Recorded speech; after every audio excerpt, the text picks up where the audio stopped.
With palms pressed together, please join me in Gassho.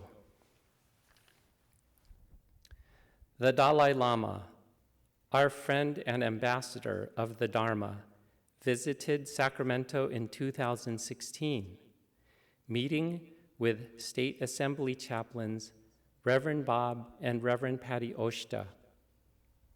He shared these words: "Every day, think as you wake up, today I am fortunate to be alive. I have a precious human life. I am not going to waste it. I am going to use all my energies to develop myself, to extend my heart out to others, to achieve enlightenment for the benefit of all beings. I am going to have kind thoughts towards others. I am not going to get angry or think badly about others. I am going to benefit others as much as I can. Namo Amida Butsu. Namo Amida Butsu. Namo Amida Butsu. Namanda, Namanda, Namanda, Namanda." Good morning. On behalf of Team Betsuin, thank you for joining us on this first Sunday of April.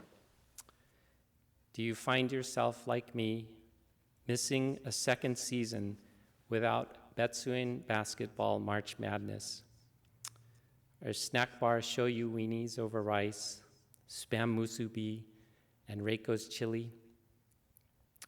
For me, this second year has been difficult, and I find myself missing Cliff Adams' skill, marshaling the enthusiasm of our Dharma school in producing the Hanamatsuri play. At the same time, I take heart in that mask use is up. COVID incidence is down. And because effective vaccine is being made more and more available, I look forward to meeting together live rather than on Zoom. Our temple leadership remains active as ever. Reverend Matt continues to teach the educational series, The Letters of Shinran Shonin. Reverend Tim continues to look after our sister temple in Marysville. And Reverend Patty, having retired at the end of December from being our State Assembly chaplain, continues to develop meaningful monthly medical series presentations. So please check our Betsuin website for class times and Zoom dates.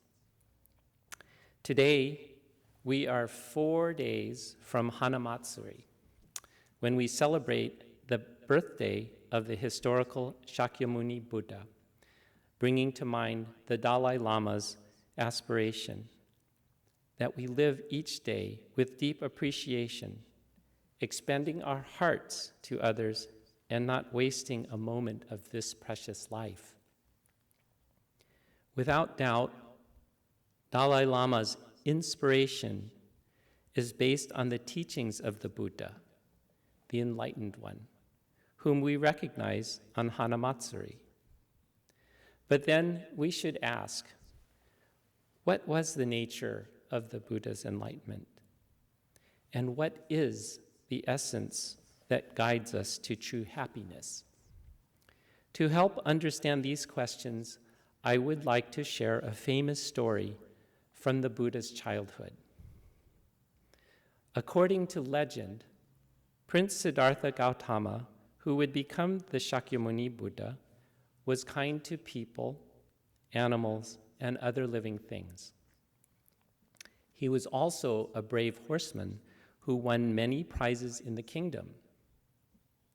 Because the prince had everything one could desire, he did not have to suffer hardship or difficulty. However, it is said that he always thought of the countless people and living things who helped provide the life of luxury that he so much enjoyed. Deep within Siddhartha's gratitude was also the wish to help them all in return. Deep gratitude, you see, grows from a caring heart.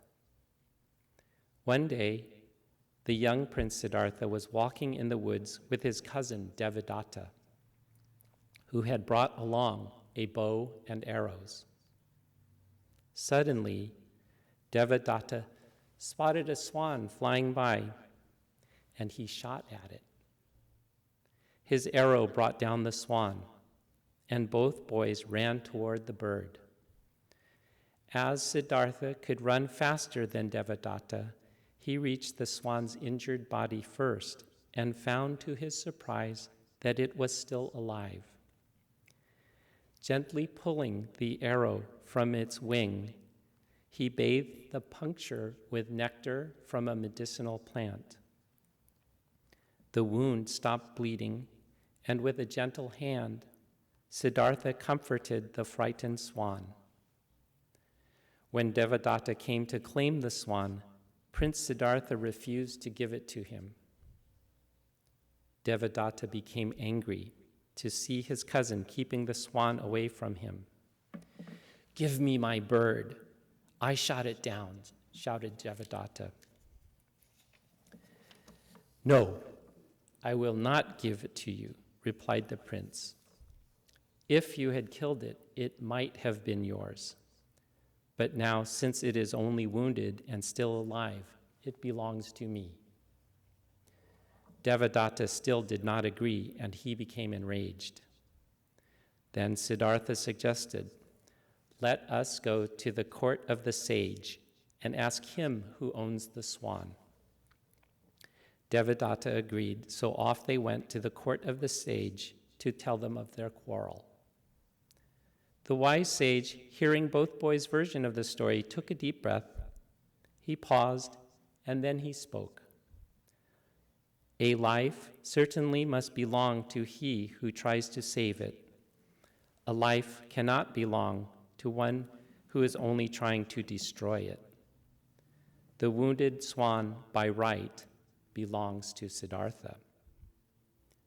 This famous story of the boy who would become the Buddha is no less meaningful today than it was over 2,500 years ago. Why?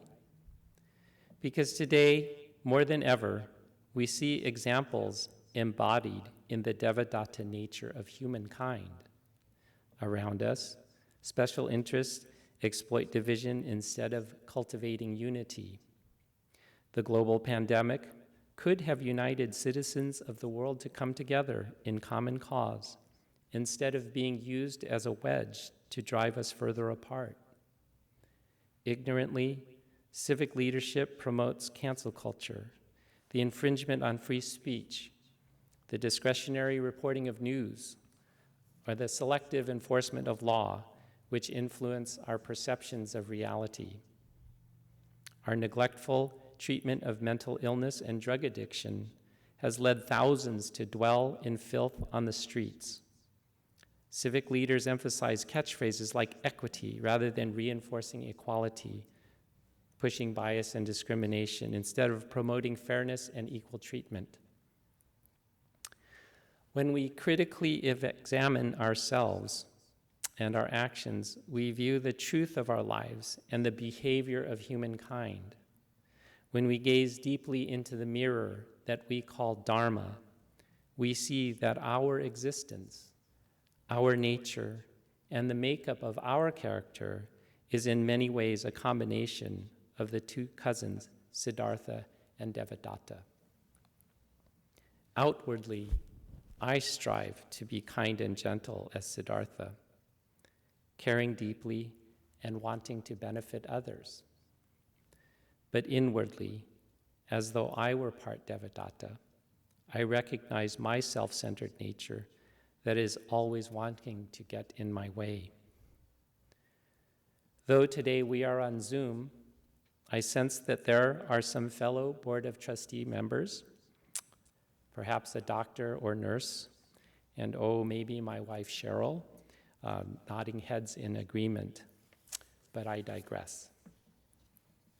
As the Buddha taught, and the Dalai Lama reminds us, we are fortunate to be alive because of the sacrifices of countless other lives, plants, and animals.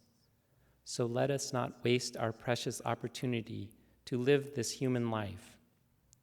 Instead, we should live with appreciation, striving to pay it forward every day with Dharma eyes open, because then we cannot help but live a life of gratitude. Our karmic circumstances are innumerable. Some karma we create. Other karmic events we have no control over whatsoever, like where we are born, our parents, our race, gender, or orientation. These, too, are part of the nature of karma. Said another way, we have this priceless, interdependent life where everything that we do affects everything around us, where nothing in our lives occurs in a vacuum. So let us use our energies to develop ourselves and extend our hearts to others, and strive to achieve enlightenment for the benefit of others. Let us not waste our lives. And at the same time, in living with the awareness that all things are impermanent, that nothing stays the same forever, that life is constantly changing, we can see that it is in how we respond to change that matters most. It is how we treat one another as humankind that makes the difference. In other words, a meaningful life is based on what we choose and what we do. Our thoughts, speech, and actions have consequences, so we best use each wisely. This is the heart of the Eightfold Path and of karma. This is the essence of the Buddha's enlightenment. This is the pathway to true happiness. In closing, with palms pressed together, please join me in Gassho.